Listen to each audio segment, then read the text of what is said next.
Roy Krishna, one of the most successful striker in Indian football എന്ന് തന്നെ പറയേണ്ടി വരും. വിദേശ താരങ്ങളിലാണ്.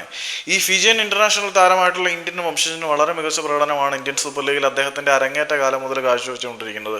പുള്ളി ബ്ലാസ്റ്റേഴ്സിലേക്ക് വരുമെന്നൊക്കെ ഒരുപാട് റൂമറുകൾ പരന്നിട്ടുണ്ടായിരുന്നു. എ ലീഗ് ക്ലബ്ബായിട്ടുള്ള വെല്ലിംഗ്ടൺ ഫീനിക്സിൽ നിന്നുമായിരുന്നു ആള് മോഹൻ ബഗാൻ സൂപ്പർ ജയൻസിലേക്ക് വന്നത്. അവർക്ക് വേണ്ടി ഏകദേശം 60ഓളം മത്സരങ്ങൾ കളിച്ചിട്ടുള്ള താരം 40+ ഗോളുകളും 18 അസിസ്റ്റുകളും എങ്ങാണ്ട് നേടിയിട്ടുണ്ടെന്നാണ് എൻ്റെ ഒരു വിശ്വാസം. ഒന്നുകൂടി കൺഫേം ചെയ്യാം. അതായത് 40 ഗോളുകളും 18 അസിസ്റ്റുകളും തന്നെയാണ് മോഹൻ ബഗാൻ സൂപ്പർ ജയൻസിന് വേണ്ടിയിട്ട് റോയ് കൃഷ്ണ അടിച്ചു കൂട്ടിയിട്ടുള്ളത്. അദ്ദേഹത്തിന്റെ മരുന്ന് തീർന്നു പോയെന്ന് കരുതിയിട്ടായിരുന്നു മോഹൻ ബഗാൻ സൂപ്പർ ജയൻസ് ആളിനെ ഒഴിവാക്കിയത്. പിന്നെ ബംഗളൂരു താരത്തിനെ കൊണ്ടുവരുമ്പം അധികം പ്രതീക്ഷയൊന്നും ആർക്കും ഇല്ലായിരുന്നു. പക്ഷേ ബംഗളൂരുവിന് വേണ്ടിയിട്ടും ആള് വളരെ നല്ല പ്രകടനം തന്നെ കാഴ്ചവെച്ചു. കഴിഞ്ഞ സീസണിൽ അദ്ദേഹത്തിന്റെ എന്ന് പറയാൻ പറ്റത്തില്ല, ഇന്ത്യൻ സൂപ്പർ ലീഗിൽ കളിച്ചു തെളിഞ്ഞ താരങ്ങൾ അല്ലെങ്കിൽ തന്റെ വിശ്വസ്തരായ ഒരു സംഘത്തിനെ മാത്രം കൂടെ കൂട്ടുന്ന സെർജിയോ ലൊബേറ റോയ് കൃഷ്ണയ്ക്ക് മേൽ വല വിരിച്ചപ്പം അധികം ആർക്കും വലിയ പ്രതീക്ഷയൊന്നും ഇല്ലായിരുന്നു. പക്ഷേ കഴിഞ്ഞ സീസണിലും വളരെ മികച്ച പ്രകടനം ആൾ കാഴ്ചവെച്ചു. 15 ഗോളുകളും 6 അസിസ്റ്റുകളുമാണ് കലിംഗയിലെ വീരന്മാർക്ക് വേണ്ടിയിട്ട് ഈ റോയ് കൃഷ്ണ എന്ന് പറയുന്ന മാമൻ അടിച്ചു കൂട്ടിയത്.